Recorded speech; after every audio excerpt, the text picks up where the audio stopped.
My name's Chris Cleary, and when I was a little bit about me, and then I'll kind of jump off in a thing.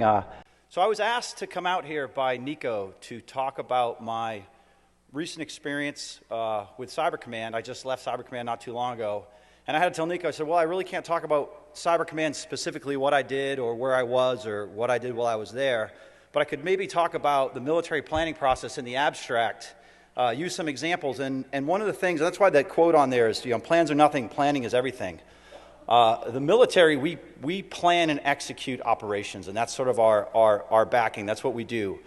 The community that we're trying to talk to, the community that now that cyber is the big buzzword and we're trying to figure out how to work through it, is this community to try and figure out how we start bringing the two together. And that sort of leads into the next slide. There's a lot of talk about cyber warfare. Cyber warfare right now is kind of being made up of the hacker community and the military. The military spin on it right now, and the way that we're trying to do business is the policies that have come out. We released a new cyber policy, and the 5 pillars of the things we're going to focus on is pretty much defensive in nature. And rightfully so. The military's job, first and foremost, is to defend the United States, and also execute sort of missions that we're directed to by our senior leadership. The hacker community brings a whole new perspective to that because really, arguably, you guys were here first. There's some things that the military's done for a long, long time that we're really good at. This is a new domain, and we're trying to figure out how to operate in it. And it's kind of the bringing together of the peanut butter and the jelly to make something that we're going to coin cyber warfare in the beginning. And what I experienced in the last couple years is how the two communities may be talking past one another. The military, we're very rigid, we're very hierarchical, we do things very linearly. The hacker community is much more dynamic, much more free thinking, and it's trying to understand, and I think when we bring these two closer together, one of two things are going to have to happen. Either the hacker community, when they want to support the operations that we do, are going to have to figure out our planning process and then understand what they do and then bring it to us, or maybe we're going to realize that the way that you guys do business and how those things will be brought to bear to support our operations, maybe we have to, in the military, come up with a new planning process, a new way of thinking through a new language, a new way of stepping through it, so that you guys can come and leverage what we do.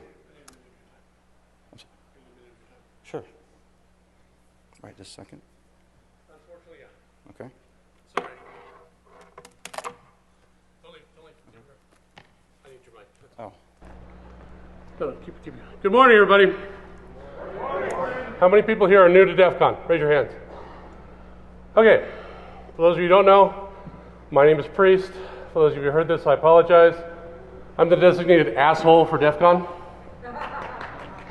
I'm the mean man who's going to come find you when you're fucking up.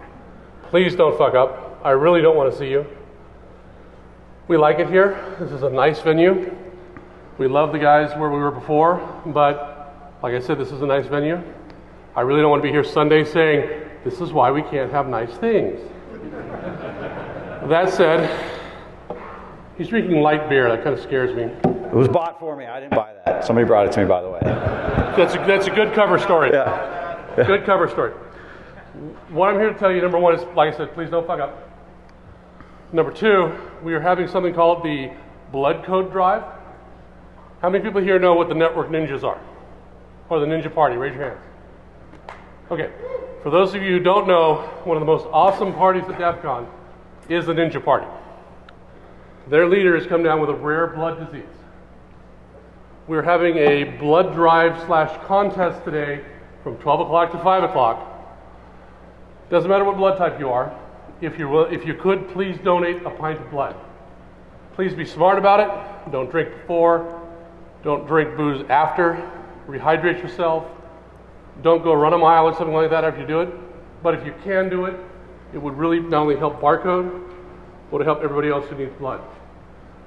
There's a picture floating around at Barcode. If you take a picture of yourself giving blood, there's a raffle going on. A couple of the prizes are, one is a skateboard signed by a lot of cool people. Two is we will take you on a behind-the-scenes tour of DEFCON. So we'll take you behind the green curtain, and you get to see the little man pulling the levers. There's nothing back there. And like I said, we would really appreciate your help. They do a lot for us. Barcode, I know him personally, is a really cool guy, and would really help him out, and would really help a lot of other people who need blood. So there's a picture of me floating around. I was the first guy to do it. Let's see if we can't make a good showing at the blood drive. So that's it, guys. Thanks. Sorry. No worries.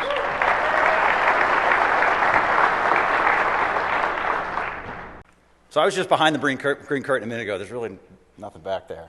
But I got some beer and some finger food and stuff like that. But so I wanted to kind of give a little bit about how I got here and what I sort of learned along the way.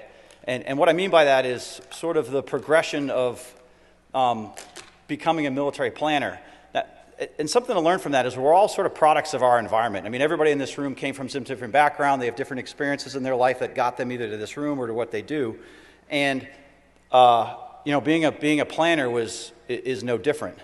So starting off, I started my career as a maintainer working on F-18s. Young kid working on Hornets. It was really cool. It was a really cool job playing around. But what I learned is just because you know how to fix something doesn't mean you know how to use it. From there, I actually got an opportunity to go to the Naval Academy, and I played rugby. And although I got my ass handed to me pretty bad academically at the Naval Academy, I did pretty good in rugby. And one of the things you learn sort of at the academies is that with enough pressure, a round peg will go into a square hole. So then I went to my first ship. I was a surface warfare officer, and on my first ship I was the anti-submarine and anti-surface warfare engagement officer, which means I either put torpedoes in the water or put harpoons in other ships. And when you got there as a planner or an executor, the lesson I took away from that was even though that you're important to the mission, you don't necessarily know what the guy to the left and the guy to the right are doing, but you do know that if they don't do their jobs, you can't do yours. From there, I was the officer in charge of a landing craft detachment, worked with the Marines quite a bit, which is an experience all in itself. And I always said that landing craft that a lot of people didn't even know we still have, because it was sort of a World War II era kind of thing. The good thing there was it was sort of like I always tell everybody it was an 18-month episode of McHale's Navy. It was the most fun I ever had. It was kind of like we were like pirates. We got to cruise around and just do goofy stuff with very little adult supervision. But working with the Marines, I found very, very painfully that when they say things are going to happen, it happens, and they happen to the minute.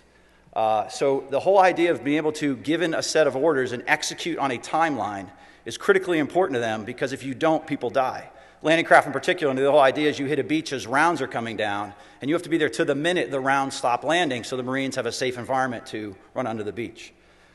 From there, I actually lateral transferred into the intelligence community. I went to the Office of Naval Intelligence for my first tour, and the idea was they were trying to, this is what started my technical background. They were trying to take intelligence officers, make us a little more cyber savvy, and then push us out into the environment. So when I showed up and I learned I was going to be doing this job sort of cold, the guy I was going to be working for in the IT division said, hey, the Office of Naval Intelligence is a brand new building. We have the largest ATM network in the country. And I walked in and I said, I only saw the one ATM in the lobby when I came in here.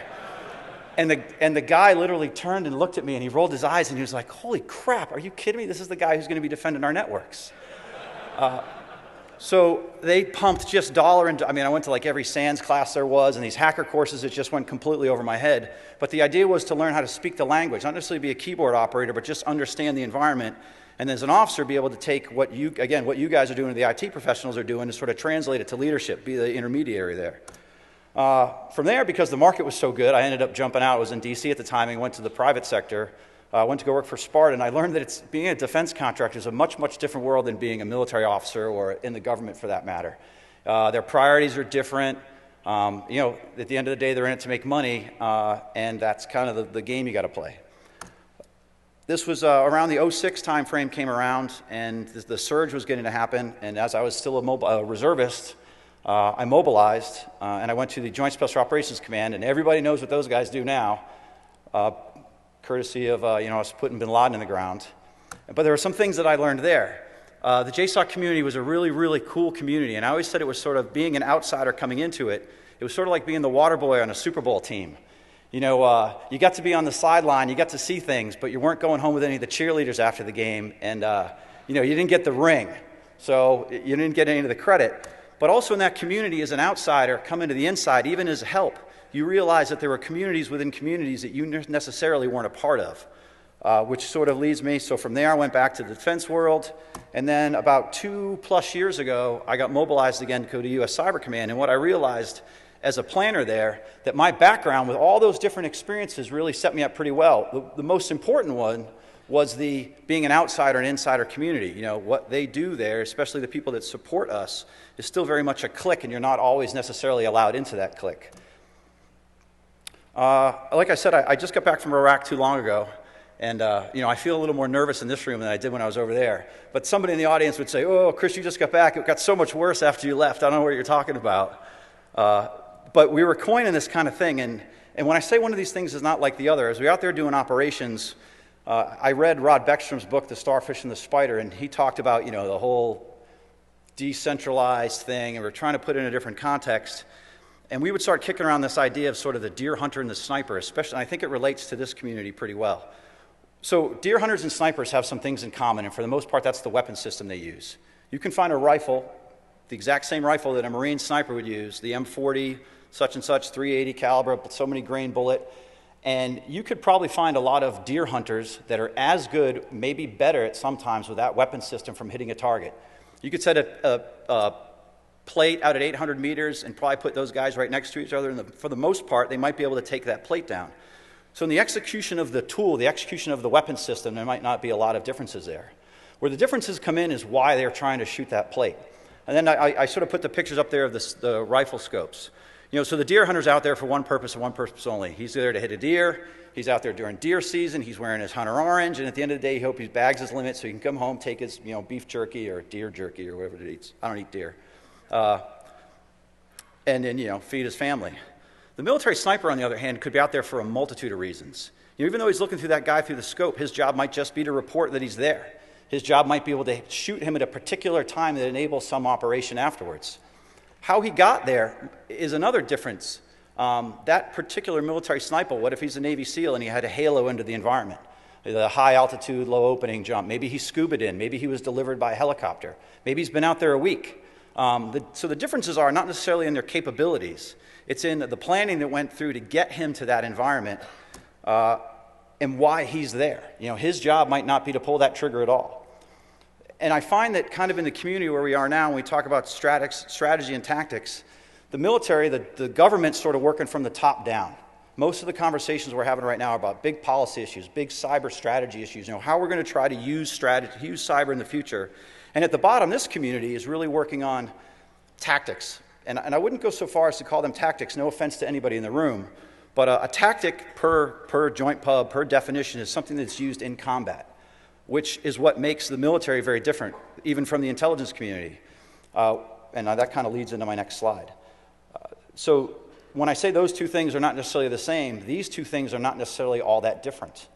So, you know, on the left of the slide, I got kind of the military, kind of what an operations center might look like, and on the right of the slide is a hacker doing certain things. And there's countries out there that are obviously leveraging the guy on the left a lot better than we are. Not that we should or shouldn't be doing that, and I'm up here definitely not advocating for, you know, sort of the citizen soldier concept, but there are some countries out there who do necessarily advocate and push some of their hacker communities in that direction to support operations. So when we start developing tactics, techniques, and procedures, which is, I know there's a lot of probably government military in the room who understand what those are, and there's sort of a hacker community that doesn't. The analogy that I use for that is, again, I like using the kinetic example of using maybe a firearm. And I imagine there's a lot of guys in this room that have shot a gun before. A procedure and a technique are the ways you would use that gun. So like, for instance, when you learn to fire a gun, a procedure is how to load it, how to clean it, how to strip it, and more importantly, if you're using it, say, in a combat situation, for round jams, how to unjam it very quickly and get back into the fight. A technique for using that gun might be how you hold it, kneeling, laying down. You know, guys who shoot pistols, there's the isosceles stance and the Weaver stance. That's a technique. A tactic is how that guy would use that gun in a combat situation with other people. And I think where this community starts needing to do a little bit better at is trying to figure out how a bunch of you guys operate together to sort of deliver some sort of effect or some end state. I know that you capture the flag here, where teams of guys work towards a common objective. And we've seen some other nations, some other prominent group, I guess the LulzSecs and the Anonymous of the world, sort of do things, at least with some sort of end state in mind. That's the way the military operates. But I want to talk about the offensive cyber thing, and I know that the brief was originally coined offensive cyber, and I want to get away from that for a minute for a couple reasons. Not only do it was, you know, I'm not from cybercom trying to say that we should be doing offensive cyber. to try to explain to you what the military does or how we would use this capability in the future. Well, the Department of Defense operates within a spectrum of conflict. And the reason I say that is because, with those blocks at the top, stable, peace, unstable, insurgency, general war, you can look at the world right now and see that we're in one of those categories all over the place. And within each of those categories, we have operational themes. So as an example, one of the operational themes, peaceful military engagements. What we do, you would say most of the countries in the world that we're in a period of sort of a peaceful coexistence with.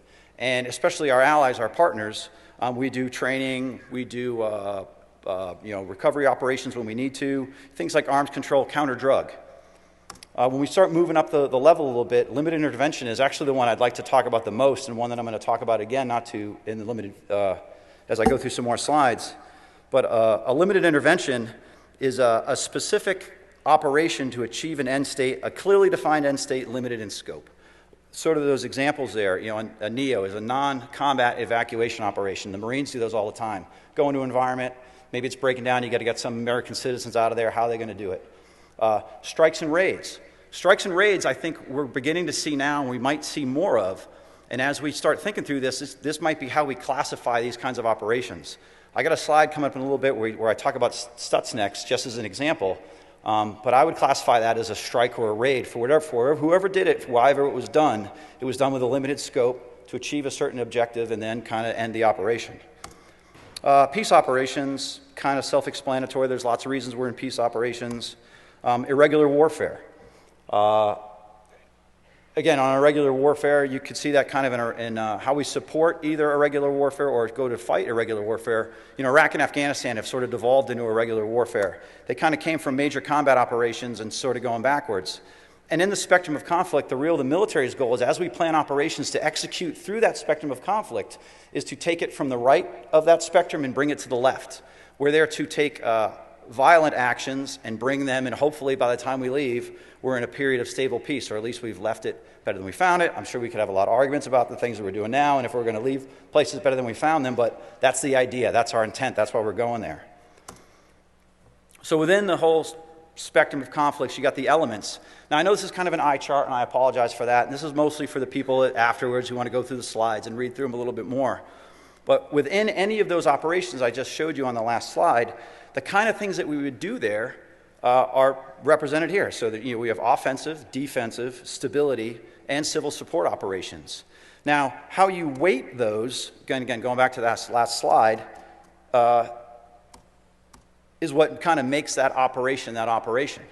Obviously, to the right of the slide, in major combat operations, offensive things are the main reason we're there. You're there to, we're the Department of Defense, and I used to get into this argument with some of the other partner agencies we work for, and they'd look at us and they'd say, "Man, you military guys, all you want to do is break things." And I'd stand up there in my uniform and I go, "Yeah, that's what we do. We break things. You don't ask an F-18 pilot to drop picnic baskets in another country. He has kinetic weapons. He drops bombs and JDAMs and shoots down airplanes. That's what he does. That is his domain, and his whole job is to get better at that." The idea was, so when we get into information operations, and CNO being one of the pillars of information operations, military planners, the guys who are going to plan in that environment, are thinking through how to support these kind of spectrum of conflict with a different operational themes. And when we're going to achieve some commander's end state in there, we're going to do things that leverage both offensive, defensive, stability, and civil support. So I guess what I'm trying to get people in this audience away from, or I wish the media would get away from this, is that as the cyber capabilities start to evolve, they're not just there for offensive reasons. We do those for a lot of different reasons. And now I'm going to break down some examples. Schriever War Game. Schriever War Game is something that started a couple years ago. I participated in it last year. It's out here actually in Las Vegas, Nevada, which is a space/cyberspace war game where we get together with a lot of inter-service partners, a lot of multi-agencies, and multi-nations to come up with a war game, space, cyberspace, kind of all work through it, trying to leverage each other's capabilities to achieve some kind of end state, learn things about it. But, it's done under the context of peaceful military engagement and, for the most part, with stability in mind. Here's the Stuxnet thing I want to talk about. And again, not knowing anything about Stuxnet other than what I've read in the media, what you could argue is there's somebody pissed off at the Iranians. And for whatever reason, they're concerned about a particular capability that they had. And they came up, and in my mind, I'd call it a strike because it was limited scope. It was designed specifically with one thing in mind, and that was to degrade the Iranian weapons program with no particular follow-on action, or at least none that we've seen to date. But once it was executed and you could say completed, it was over. You know, like I said, to date we've seen no follow-on action. But under the scope of limited intervention, it was something that whoever did it decided to do. Russia versus Georgia, we talk about this one all the time. And this is the first time when everybody wants to go to call cyber warfare. Oh, we saw the Russians do cyber warfare against the Georgia, Estonia, and one other country at the different times, different periods. But when you look at that, the actual cyber attack, most people in this room would say, well, it was a denial of service attack against some government websites. Big deal. Well, yeah. But if you look through it in the context of whatever military planner put that together, what it was done to enable some other action. It was done to get the Georgians to turn their head for a minute and say, why is my banking system going down? And whoa, where'd that tank come from? So when we talk about information operations, for the most part, information operations are done to enable other things. They're not done with the effect that we deliver there, whatever it is. And when you talk about information operations, there's 5 pillars: MILDEC, PSYOP, computer network operations, OPSEC, and one other. Somebody help me. I'm sure somebody in the room knows what the 5th one is. It's escaping me right now. That's why we're there. That's why we do it. All right, so this next slide, before I hit the slide key, I'll take a sip here to calm my nerves. So before I hit the next slide, I got to kind of intro the next slide for a minute. So talking about the military planning process is, again, why I came. I want to kind of walk you through that and just get an understanding of what I'll call it the ass pain that military planners go through, because it is not easy. It is very painful. You get beat up quite a bit, and it's way harder than executing. And that's not to insult anybody who works on a keystroke on the other end of it, but it's the thing it's the longest pole in the tent. And if it's not done right, it's how things get effed up. And we've seen good examples of operations. We've seen bad examples of operations, but it's the planning that makes that possible. So I wanted to walk you through an example, and because I couldn't really talk to a real world example, I have to talk to this one. Okay, so pause for effect. All right. So Live Free, Die Hard. First of all, I love this movie. I know when it first came out a couple years ago, it was, oh my God, the hacker. It was, look what they can do. Look how effed up things are. And that was the first context of looking at that movie, looking at it through the lens of only a cyber attack on the United States. But when you start breaking it down, and I start talking about, did Hollywood do their homework? And once I became a planner and started thinking it through another context, if you take the cyber side away from it and you think of it just how that guy executed that operation, it kind of makes for a nice case study. So first of all, the movie was based on an article, Farewell to Arms, written by this guy, John Carlin, who basically wrote an article talking about the vulnerabilities of our critical infrastructure. And it was written like 10 years ago. So it was kind of, not I'm saying it wasn't ahead of its time, but it was written before critical infrastructure was really on everybody's lips. The movie itself, focused on the execution. It was this Thomas Gabriel, the bad guy, who went in and was taking down our infrastructure and, the fire sale, all this other stuff. But when you really look through the movie, in my mind, it was a very well-executed information operations campaign to achieve some end state. Now, of course, Bruce Willis gets involved. He fucks everything up and takes down the bad guy. But had Bruce Willis not been in the movie, this guy would have pulled off what he did. And if you looked at how he sequenced his operation, he actually did it in a pretty good way. And again, please take the technical things that he did off the table. Let's just for a minute say that the technical side of the operation were possible. He sequenced them in such a way that he really, they kind of pulled it off. So I say part of a bigger plan, and I almost wish there could be a Live Free, Die Hard prequel. I mean, nobody would go see it. There'd be a handful of people that would go see it. But it would be the recruiting of Thomas Gabriel to pull off this operation against the United States. Because everybody's seen the movie, right? I can't imagine there's anybody who hasn't seen the movie. All right, good. I didn't want to have to explain the movie. But, in the beginning, you find out who Thomas Gabriel is, basically you find out he's a disgruntled government employee who tried to show the government how screwed up our security was, and of course he's blackballed and thrown into the wild. And then all of a sudden he's executing this operation. And I'm like, holy shit, where'd he get all that stuff? Where'd he get that truck? Where'd he get those helicopters? Where did those French ninjas come from? That guy had to have some bank. He had to have some funding. and the beginning of the movie does a kind of a decent job. At least it's only in the credits. It's only in the first 3 seconds of when they're going out and they're kind of got that computer screen. And, we have access to defense, access to financial, access to transportation. I'm like, okay, so they kind of hinted at a little bit what we'll call the preparation of the battle space going into the movie. But holy crap, that guy had to have a ton of money. And to pull all that stuff off, I mean, for guys of you in this audience who do this stuff, you know that of all those things that they were trying to access, that would have taken years to execute that operation. Not only from a financial point, but the access and the sequencing and the rehearsal, all that other stuff, it just wasn't done on the fly. So I always say, and I hope there's no French in the room, but I thought it was like, oh, so if the movie could have been, he was approached by the French, here's some French ninjas, it'll be your muscle, we'll give you your money, and yeah, we want you to destabilize the United States of America, and oh, by the way, you'll get to take all that money home. But if you looked at the movie in the context of a much bigger campaign, it would have been the operation to destabilize the United States, and there was probably some follow-on action after he conducted that operation that maybe there was another sequenced operation that was going to happen behind it, the next movie. What was the thing that was going to happen after this guy brought the government to kind of its knees for the most part? So when you start thinking about how they did that, again, I chart, and I apologize for this, operational design. Planners live in this world. Planners take commanders' intent, run them through a bunch of filters, and come up with some plan on the other end. And for those, I'm sure there's a lot of people in this room that are familiar with this, and I'm sure there's some people that aren't. From a planner's perspective, this is our TCP/IP stack. See, I know a little bit of technology. So when I sit through most of the conferences in here, it goes right over my head. Technology, I'm like, 1, 0, whatever. And I would expect some of the planning process for people who aren't familiar to go over your head. And just from an abstract perspective, wow, why do they have to do those things? It doesn't make sense to me. In the beginning, I don't disagree with you.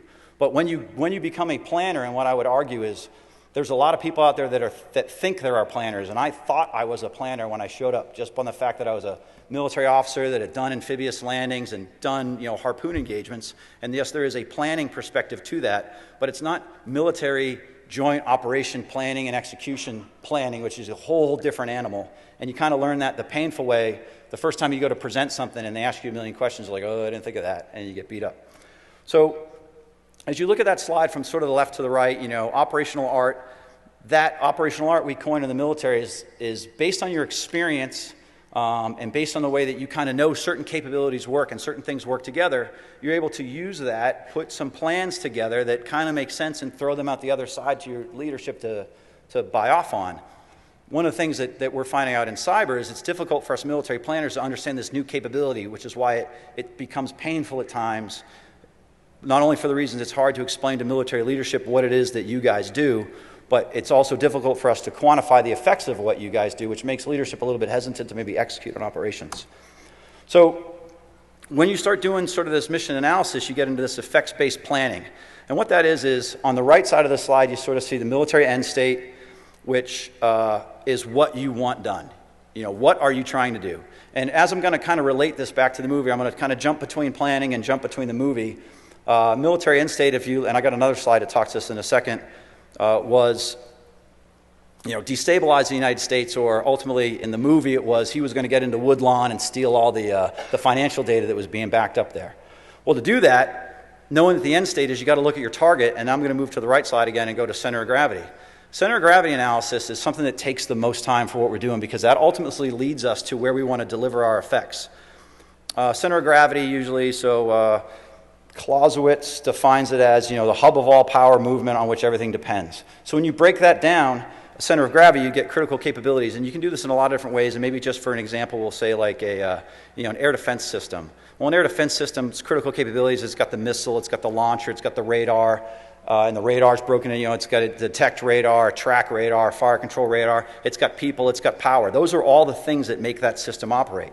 Well, based on that, it's got critical requirements. Each one of those systems then has requirements that makes it function. The radar needs power, it needs people. The missile needs a view of the horizon. There's a lot of different things that it would need. And then when you start looking at the critical requirements, you start identifying critical vulnerabilities. And the vulnerabilities are to take down any of those critical capabilities that would affect the center of gravity. So an example of, the radar. If I can destroy the tracking radar because it's physically located somewhere, which again makes it vulnerable to attack, I'm able to take the the weapon system offline, and I maybe never had to hit the missile or never had to go out to the people. Or if I can keep the people from getting to the site to operate it, well, then the site can't operate. So there's a lot of different ways we think through that. But as we start piecing it together, when we've identified our critical vulnerabilities, those become our objectives. Those become the things that we're trying to target, the things we're trying to deliver our effects to. So our effectives then, our objectives, we assign an effect to it, and in the most case, in the Title 10 world, which is very important to distinguish, the effects become degrade, deny, destroy, disrupt, defeat. And that's the way, we're there to break it or deliver an effect to again, degrade its ability to operate. And that effect will then become a task. Hey, your task is to deliver this kind of capability against this target to degrade this thing. And it's kind of you get into an OODA loop where one continues to support the other. Which leads us into the joint operations planning process. For those in the room who are familiar, who have participated in it, you realize just how painful this is. This is, for a planner, a lot of sleepless nights, a lot of getting yelled at by very senior people, and a lot of hair pulling out to junior people to get them to try to understand what you're doing. Bringing a lot of people to the table to kind of for a common purpose. And again, the thing to understand from the hacker community is this is very linear. You get some commander that says, I need you to do X. And then you take that task you've been given, and you go into a mission analysis phase, and you all sit down with the guys at your pay grade, and you're like, holy crap, how are we going to do this? And you start thinking of all the different things you need to execute. And then once you have some of your facts, and I got some slides that talk about this in detail, develop COAs, you war game it out, and obviously something gets approved, but not all the time executed, which is the other thing to understand. Even planners plan, we plan all the time. That's all we do. I mean, there's somebody somewhere right now probably planning to invade Canada because they've got nothing better to do, but that's what we do. So when you look at the mission analysis, again, which I said is the most painful part of the process, this is when you're trying to piece together what you're trying to do. And then trying to revert back to the movie, I called some things in red to say, when Thomas Gabriel was approached by the French, so I'll jump into that for a second, and was asked to go do X, Y, and Z, well, he's thinking, okay, if he wants me to go do this, and they're going to let me, do this fire sale, how I'd go about doing it. And he came up with some implied and essential tasks, and he really had to look at our center of gravity, or his adversary's center of gravity, and what makes us tick. And when he was going through this, and I'll bring it up in a second, he really determined that if he could get to the U.S. government and kind of bring them to her knees, it would enable him to do something else. Commanders, the CCIRs, for you're not familiar, that's Commander's Critical Information Requirements. Again, if this was the prequel of the movie and he was trying to execute on this, his list of information requirements probably would have covered this whole wall, because you guys all know from the community all the different targets he was trying to hit and all the different ways to get in there would have just been, a laundry list of things that he would have taken probably more like years to get his hands on. Not to mention who built the truck, all the other stuff, the money, the spec requirements to build a truck out, the helicopters, the French Ninjas, all that stuff took a lot of time. So again, if we look at the same slide, the mission to task kind of construct for his center of gravity analysis, he was going after the United States government, which was the target. Our capabilities there, banking, law enforcement, first responders, all the things that make a government function. The critical requirements to that are, so you got financial, you got banks, you got communications, you got telecoms. So you can see the things on the slide. And then the critical vulnerabilities, what he was going after, because there were so many different targets, I just kind of sum up here. There were, obviously physical vulnerabilities he was going after, technical vulnerabilities, and it's sometimes procedural vulnerabilities. Things that he could initiate that just through procedure drove his target to do something, and I have a slide that lays that out in a second. And then of course, as he went through the movie, he said, well, to do that, I'm going to target critical infrastructure, with the effects being to, depending on the critical infrastructure, disrupt, degrade, destroy at some point. He blew up the, although it was a kind of, I call a follow-on mission, when he blew up the power plant to try and kill Agent McLean. He sequenced through an event, and then, like I said, the tasks varied by target. So co-development. This is where the rubber meets the road. So now you've gone through your mission analysis. You've gone back to your boss and say, hey, boss, you told me to do this. This is what I think you told me to do. Do you still agree with that? And he'll go, yeah, I told you once. Okay, thank you for repeating back to me what I just told you to do, which sometimes really pisses him off. And then you start getting into a COA, and you'd be presenting these COAs back to him, and I have a slide on what makes a COA. And to do that, when COAs, and we say that, you know, adequate, feasible, acceptable, distinguishable, because you always bring you got to bring the boss more than one option, and those options have to be somewhat different so you can, you know, pick one. And sometimes I like to joke. I mean, you guys seen the Simpsons movie when he puts all the COAs in front of him and he kind of leads them to the one that he wants them to pick. That's kind of done too, because you'll say, hey, sir, these are all your COAs, but this is really the one we think you should go with. And, you know, you paid us to do this job, and we think we're somewhat smarter than you. Go with this one, and for the most part, they'll do it. They'll modify them or send you back. It just becomes painful. But if you have to think about, again, back to the movie, what he was trying to do, the objectives. Did I build this already? The major forces requirements. So now that he's figured out what he had to do and how he wants to do it, that's when he would have gone back and said, hey, French overlord, the guy who asked me to do this, I need to build this truck. I need this kind of access. I'm going to need a lot of walking around money because I need to buy people on the inside to either write code for me or give me access. You know, I need some you know, walking around money. And then he would have gone back and said, hey, but for me to execute all this is the kind of time I'm going to need 2 years or 6 months or whatever his time frame was. And then based on what, let's say, your commander was trying to do, sir, we'd like to do that, but it's going to take us 6 months. He might say, well, you don't have 6 months. I might have to go to another kind of operation because time is of the essence. Or if time is not of the essence, we'll allow you to execute. I think if you look at the Stuxnet as an example, and Wired Magazine wrote a really good article on this, you know, way back when reportedly the Israelis asked the Americans for a kinetic bomb to do it, and we said no. They said, oh, crap, well, we need another way to do this. Well, I'm not saying it was the Israelis, but whoever did it, so strike that from the record.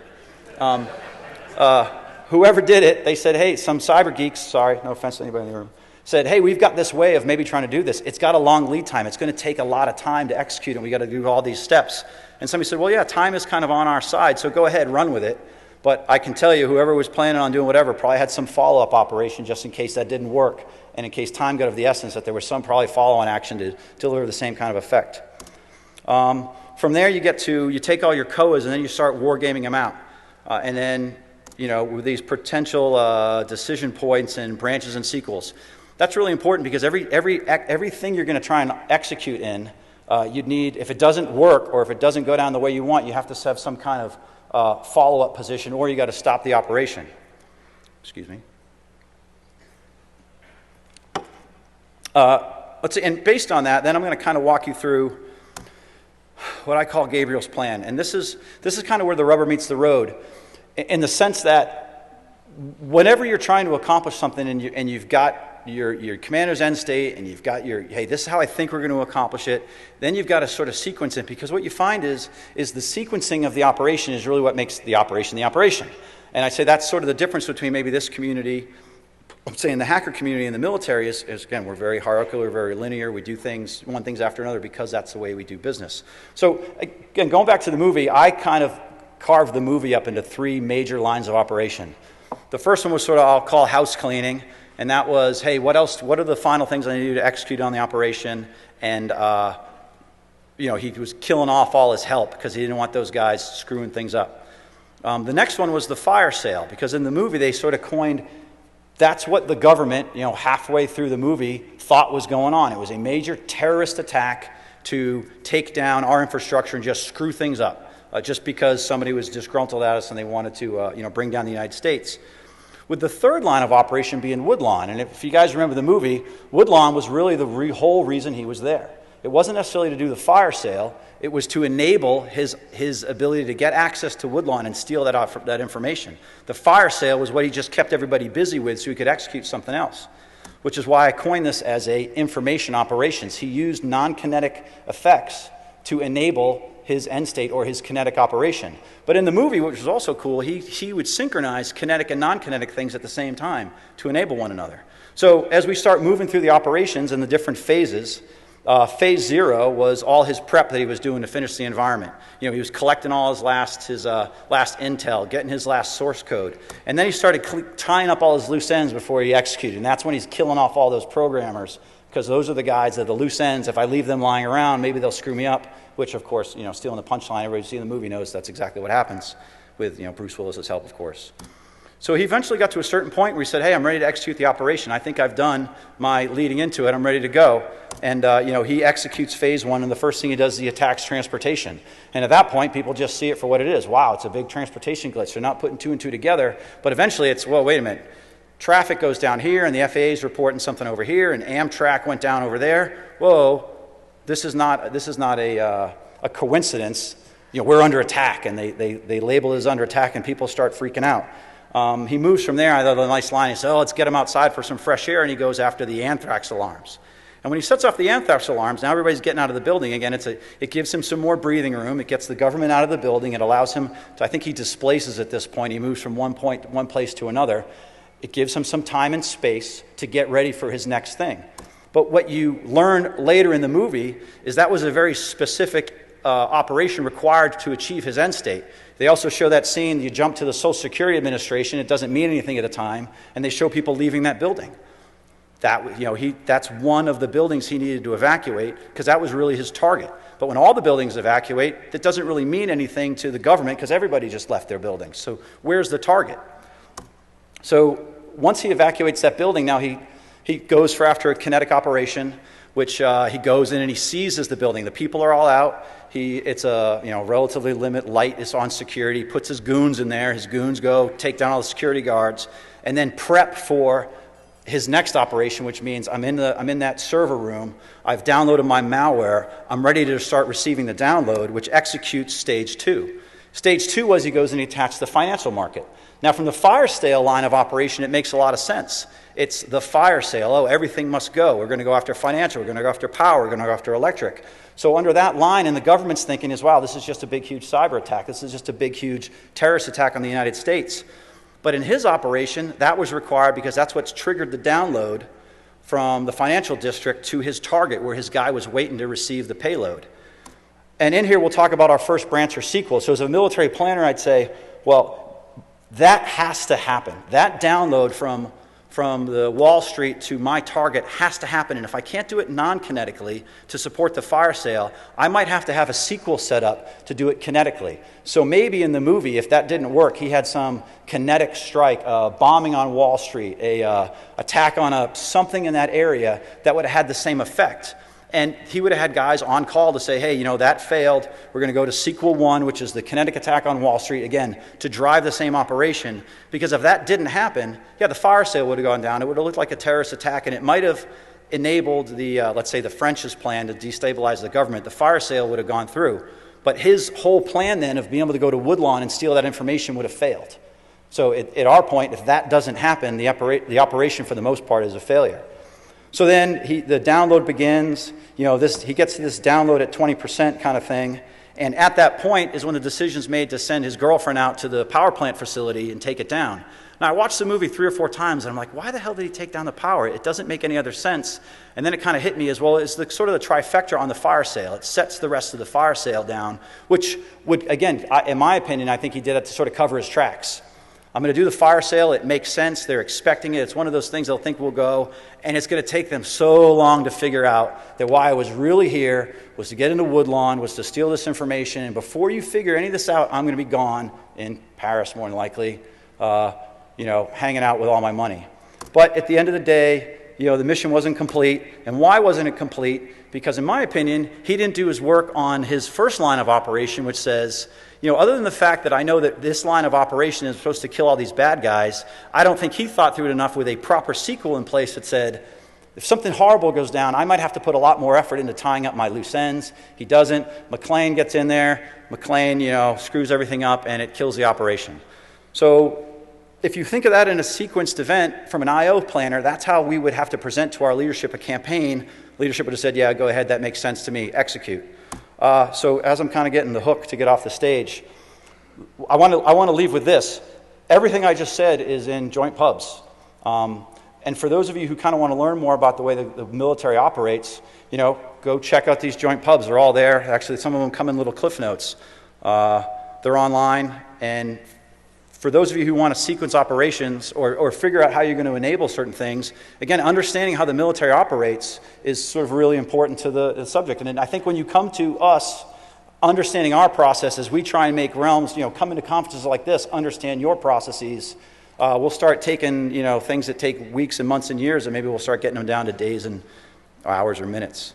And with that, that's the end of my talk. I hope you guys liked it, and I guess I'll be across the hall for questions.